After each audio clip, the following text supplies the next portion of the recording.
Catchphrase. We're all very impressed with Andy's new toy. Toy? T-O-Y. Toy. Excuse me, I think the word you're searching for is Space Ranger. The whole struggle between Buzz and Woody was largely about Buzz's delusion. He's not a space ranger. He doesn't fight evil or shoot lasers or fly. You know, and Buzz and his cluelessness just aggravates this guy, Woody.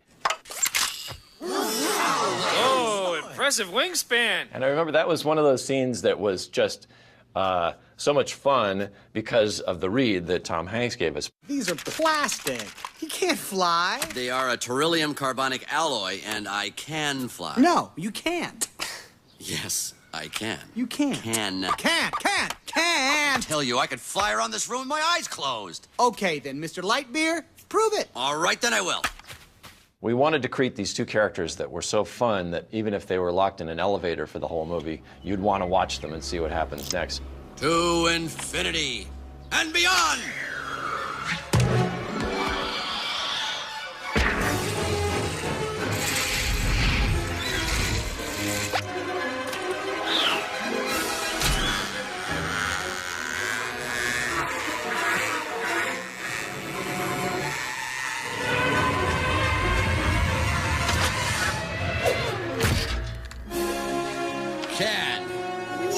A great magic moment to kick off with, and after the critical and commercial success of Toy Story, the pressure was on for Pixar's second film. And with the purchase from Lucasfilm, Pixar was born. I rode up to Lucasfilm, and that was the first time I met Ed, and he shared with me his dream to make the world's first computer-animated film. And I, in the end, ended up buying into that dream, both spiritually and financially. These were hard years, those first years. And there were times when all of us about threw in the towel. So as we went through the hard times, we finally got the opportunity in 1991 with Disney to do Toy Story.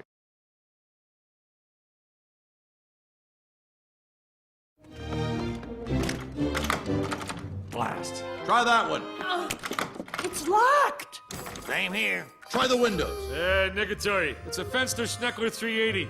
Finest child-proof lock in the world. We're trapped. Wait. How do we get up there? All right, everyone. On three. 1, 2, 3. Whoa! Let go!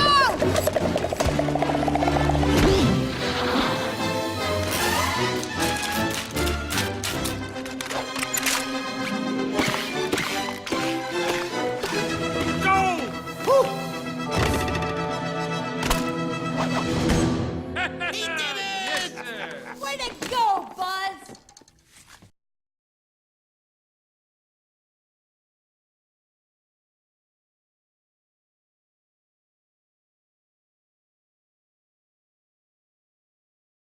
Spectacular. I mean, just unbelievable.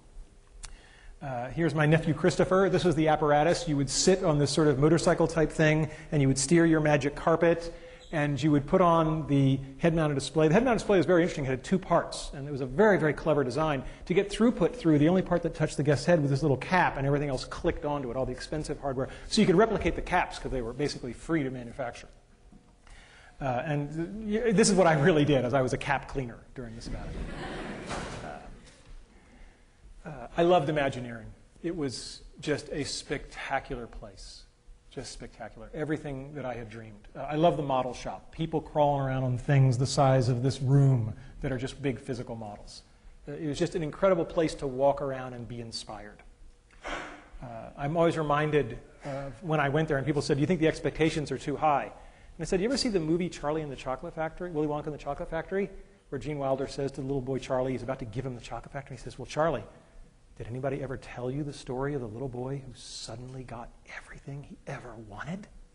Charlie's eyes get like saucers, and he says, no, what happened to him? Gene Wilder says, he lived happily ever after.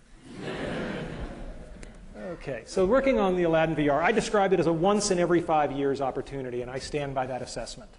It forever changed me. It wasn't just that it was good work and I got to be a part of it, but it got me into the place of working with real people and real HCI, user interface issues. Most HCI people live in this fantasy world of white-collar laborers with PhDs and master's degrees, and You know, until you got ice cream spilled on you, you're not doing field work, right?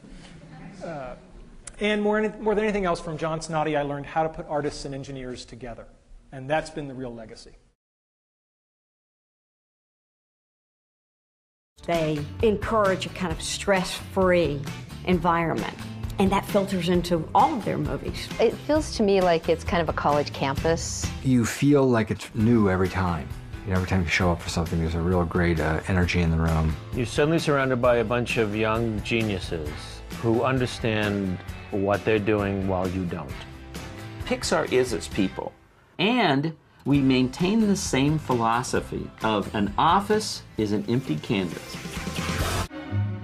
So we've seen talking toys, an army of ants, and a flying house. On paper, ludicrous ideas, but somebody has to think them up. People typically only see the final movie. And so think, well, somebody had an idea or script, and then they made that movie. And that's actually not how it works. It's more of a discovery, really, the whole process. We do take risky things. For instance, Ratatouille about Rabbit that can cook, or Up, you know, it's like these are unusual ideas. So we don't shy away from an unusual idea. Some people just want to tell it to you across the table. Some people want to get up and move around the room. Some people want some visual aid with a stick and they're pointing to it. Some people have slideshows. But at the end of the day, it really comes down to, do you have that Monday morning by the water cooler at the workplace gift for making me riveted? Unlike other film studios, Pixar is unique in that it will only accept script ideas from its own employees. Which is a shame, really, because I've had a great thought about an animated hamster called Trevor. Any takers? Anyone want to give it a go? No? Okay, let's move on.